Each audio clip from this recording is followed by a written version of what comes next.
오늘도 주님 안에서 승리하는 복된 하루가 되시기를 간절히 축원을 드립니다. 주변에 많은 사람들이 모여 있거나 혹은 또 사람이 많이 모이는 삶의 특징을 가만히 살펴보면 그래도 그 친구가 많거나 아니면 많은 사람이 인정하는 사람은 그래도 성격이 두루두루 원만한 사람인 것을 우리가 느끼게 됩니다. 뭐 특별한 능력을 갖고 있지 않으며 혹은 또 뭐 어떠한 탁월한 능력을 갖고 있지는 않지만 그래도 성격이 원만하고 편안한 사람은요, 사람들이 그 주변에 많이 모이게 된다라는 사실이죠. 그래서 우리는 어떤 사람을 주로 많이 사귀거나 하고 또 좋아하느냐? 주로 마음이 따뜻한 사람, 아니면 뭐 좀 나를 편하게 해줄 수 있는 사람, 혹은 자기의 성격을 그냥 그대로 드러내지 않고 절제할 줄 아는 사람, 누구에게나 웃음을 주며 반갑게 맞이해주는 사람. 우리는 주로 이런 사람들과 함께 오랫동안 그리고 가까이 있기를 원하고요. 또 이런 사람들을 주변에 많은 사람들이 모이게 마련인 것이죠.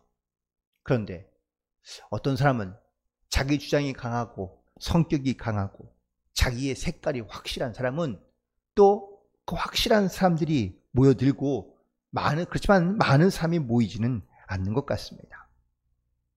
혹시 여러분들이 알고 있는 하나님은 어떤 하나님입니까? 우리가 알고 있는 하나님, 공의와 정의의 하나님이시고 또한 하나님의 심판을 나타내시는 그러한 하나님이신 줄로 믿습니다. 그런데 하나님이 혹시 공의와 정의만 따지시거나 아니면 우리의 죄악만 심판하시는 하나님이실까요? 아니죠. 우리가 알고 있는 하나님은 또한 사랑의 하나님이기도 합니다. 그래서 자기가 우리를 사랑하시는데 어떻게 사랑하시는지, 또한 우리가 비록 죄를 짓고 또 하나님의 심판 가운데서 죽을 수밖에 없는 그러한 존재였지만 하나님은 이런 우리를 사랑하셔서 우리를 다시 구원하시고 또한 용서하시고 그리고 주님의 은혜 가운데 살아갈 수 있도록 우리 가운데 역사하시는 하나님이시다라는 사실입니다. 정의 그리고 사랑, 사실 이 두 가지는 마치 정반대의 성격을 갖고 있다고 말할 수 있습니다. 정의는 절대로 불이나 아니면 죄를 받아들이지 않고 그리고 반드시 또 그 정의의 기준을 따라서 악한 것과 선한 것을 구분하여 그리하여 악한 것은 심판하고 선한 것은 좋은 것을 또한 베풀어주는 이런 것이 바로 우리가 알고 있는 정의인데요. 그런데 사랑이란 정반대로 어떤 것이든지 품고 이해해주고 용서할 수 있는 것을 사랑이라고 말합니다. 근데 이 두 가지가 전혀 다른데 한 가지 공통점이 있습니다. 그건 바로 무조건적이다라는 것이죠. 정의는 어떠한 조건을 끌어들여서 혹은 또 어떤 이유를 끌어들여서 그 악한 것을, 옳지 않은 것을 옳게 보는 것이 아닙니다. 그러면 정의는 무너질 수밖에 없는 것이죠. 또한 사랑도 마찬가지입니다. 사랑도 무조건적입니다. 그렇다면 하나님께서 우리를 보시거나 또한 이 세상에 있는 모든 악한 것들을 심판을 하실 때에는 과연 어떻게 하실까요? 당연히 공의와 정의로 심판할 수밖에 없습니다. 이거는 조건을 따지거나 묻는 것이 아니라 바로 하나님이 세워두신 정의와 공의의 그런 심판의 기준을 따라 반드시 심판하신다는 사실입니다. 그런데 하나님께서는 또한 이 땅에 있는 모든 영혼들을 사랑하셔서 그 사랑으로 권하고 싶어 하시죠. 이 두 가지의 딜레마를 그럼 하나님께서 어떻게 해결하셨습니까? 십자가라는 사건으로 자기의 독생자라는 예수님을 내어주심으로 말미암아 이 정의와 공의 그리고 사랑을 한꺼번에 풀어내셨다는 사실이죠. 하나님의 공의와 정의를 누구에게 내리셨느냐? 심판하셨느냐? 바로 자기의 아들 독생자 예수님에게 십자가에 죽게 함으로 말미암아 당신의 공의와 정의를 나타내셨고요. 또 그 십자가를 바라보며 또한 예수를 주로 시인하고 고백하는 모든 사람에게는 다 하나님의 자녀가 되는 권세를 주시고 구원을 주심으로 말미암아 하나님은 당신의 사랑을 이 땅 가운데 완성하시고 또한 확정하신 것을 알 수 있습니다.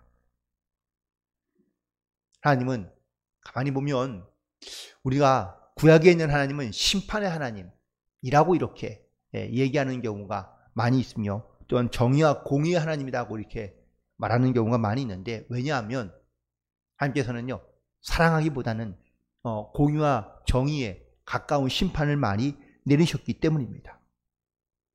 그런데 성경에 있는 하나님의 심판의 사건을 가만히 우리가 좀 더 묵상하고 들여다보면 하나님은 당신의 공의와 정의가 심판에만 초점이 맞추어진 것이 아니라는 사실을 우리가 쉽게 알 수 있는데, 몇 가지의 간단한 예를 들면, 첫 번째 노아가 방주를 만들 때에 노아가 방주를 몇 년 만든지 아시죠?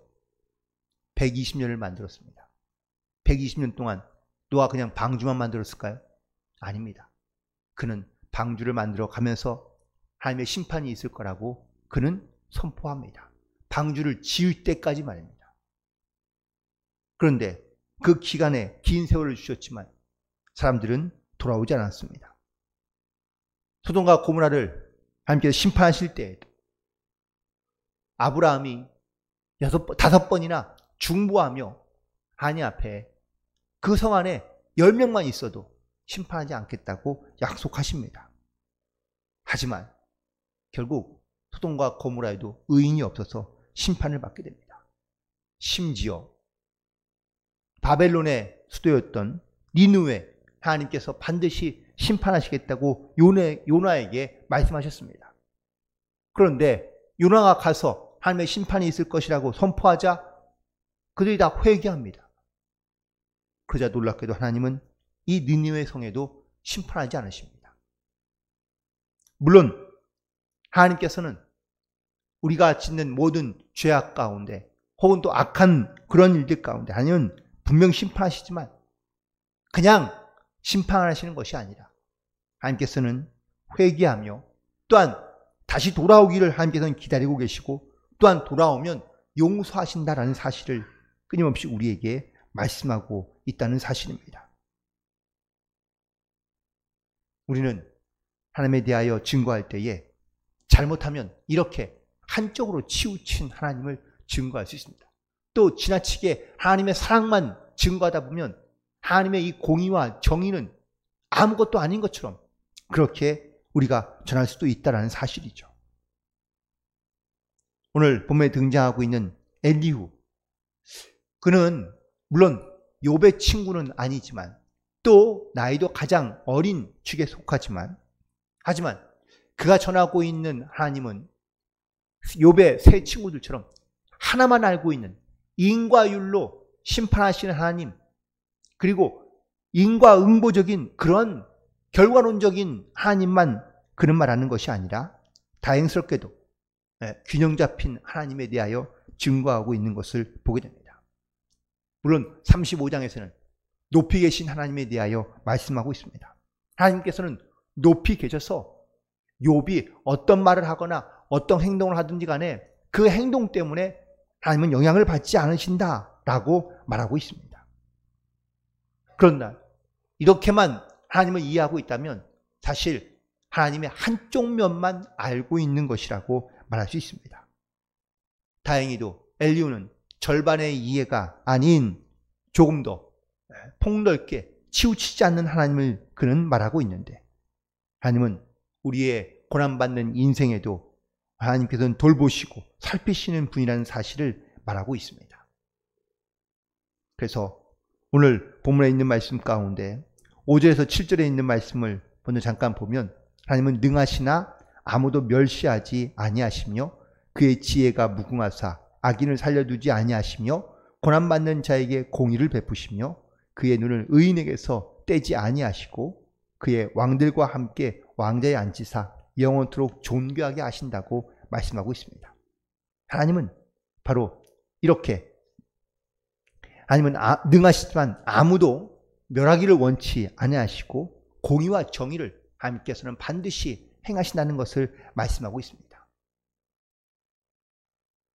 엘리후는 하나님에 대한 이해를 조금 더 넓게, 그리고 또한 하나님의 모습을 한쪽에 있는 모습만 보는 것이 아니라 다른 쪽에 있는 모습도 보게 하고 있다는 사실이죠.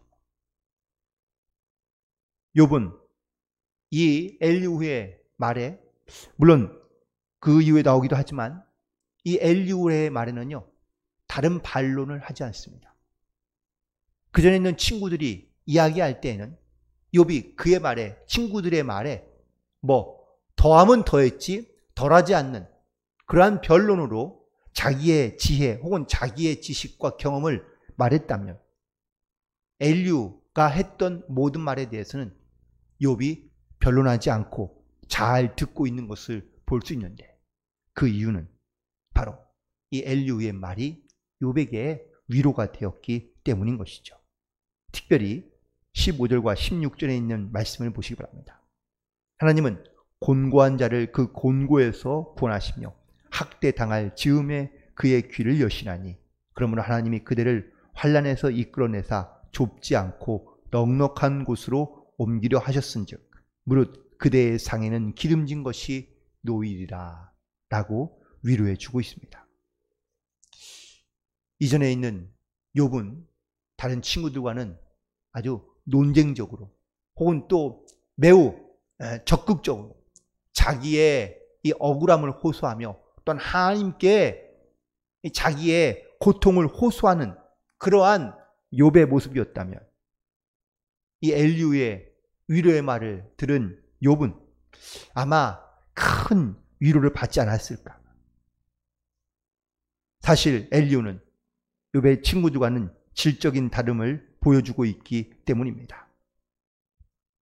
결국 욥은 오늘 본문에 있는 말씀 속에서 그가 알고 있던 하나님, 한쪽 면만 알고 있으며 치우친 하나님을 알고 있었다면, 이 엘리후의 이야기를 통하여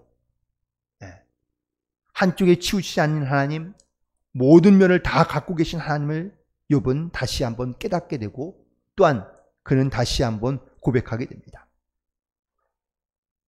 사람이 한쪽으로 치우치지 않고 균형 잡힌 삶을 살아가는 것이 무척이나 중요한 것처럼, 또한 필요한 것처럼, 우리가 하나님을 알고 있지만 하나님을 우리가 한쪽 면만 알고 있는 그러한 하나님으로, 치우친 하나님을 알게 되면 우리의 신앙생활이 쉽게 무너지거나, 아니면 또 너무 치우치고 기울어진 치우친 하나님을 우리가 알다 보면 전인적인 하나님을 우리가 알지 못한 채 살아갈 때가 많이 있습니다. 그래서 신앙생활도 영적으로는 건강하게 하려면 균형 잡힌 신앙생활을 하는 것이 무척이나 중요합니다. 어떤 분들은 온종일 기도하는데 말씀을 잘 읽지 않습니다. 그냥 기도만 하면 된다고 생각하는 것이죠. 또 반대로 어떤 분들은 말씀은 열심히 공부하는데 기도는 하지 않습니다. 이 두 가지가 함께 잘 가야 되는데, 한쪽으로만 치우친 신앙생활을 하다 보면 영적으로 쉽게 교만해질 수밖에 없는 것이죠. 치우친다는 것은 한쪽으로 기울어져 있다는 말을 의미하고 있습니다. 결국 기울어져 있으면 곧 넘어질 수밖에 없는 것이죠. 어떤 사람은 예배 드리는 것은 좋아하고 또한 예배는 나오는데 교회 안에서 봉사하거나 헌신하는 것은 좋아하지 않습니다. 예배와 섬김과 봉사가 이게 따로가 아니라 함께 가야 된다는 사실이죠. 어떤 사람은 혼자서는 신앙생활을 잘하는 것 같은데 다른 사람들과 함께 동역하며 신앙생활을 하는 것은 매우 불편해하고 힘들어합니다. 물론 혼자서도 잘해야 되겠지만, 하지만 함께 다른 사람과 동역하는 이런 사역들도 우리는 함께하며, 또한 그 안에서도 우리가 하나님의 뜻을 이루어갈 수 있는 그 헌신과 열정 가운데 우리는 하나님 앞에 나아가야 될 줄로 믿습니다. 이처럼 신앙생활도 아니면 살아가는 우리의 삶의 모습도 우리는 반드시 이렇게 균형을 잘 맞춘 그러한 모습으로 이 땅 가운데 살아가야 된다는 사실입니다. 하나님은 분명 높이 계셔서 우리가 어떠한 일을 하든 그 영향을 전혀 받지 않는 하나님이신 것도 분명하지만 동시에 하나님은 우리의 작은 신음소리 하나까지도 들으시고 또한 그 기도에 응답하시고 역사하시는 하나님이신 줄로 믿습니다. 높이 계시기 때문에 나와 상관이 없거나 혹은 내 일에 하나님께서는 관심이 없는 것이 아니라 끊임없이 하나님은 우리의 모습, 우리의 말, 우리의 행함에 또한 우리의 신앙에 하나님은 지켜보시고 또한 도우시고 역사하시며 함께 하시는 하나님이신 줄로 믿습니다.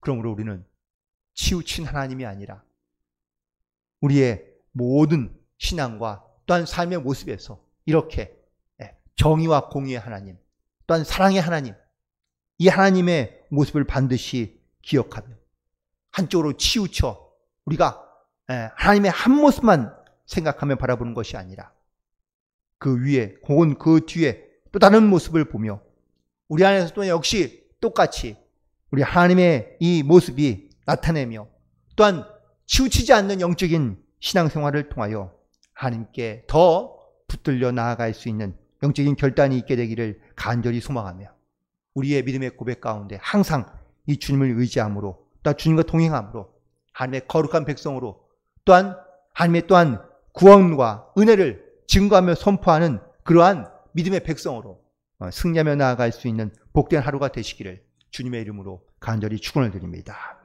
기도하시겠습니다.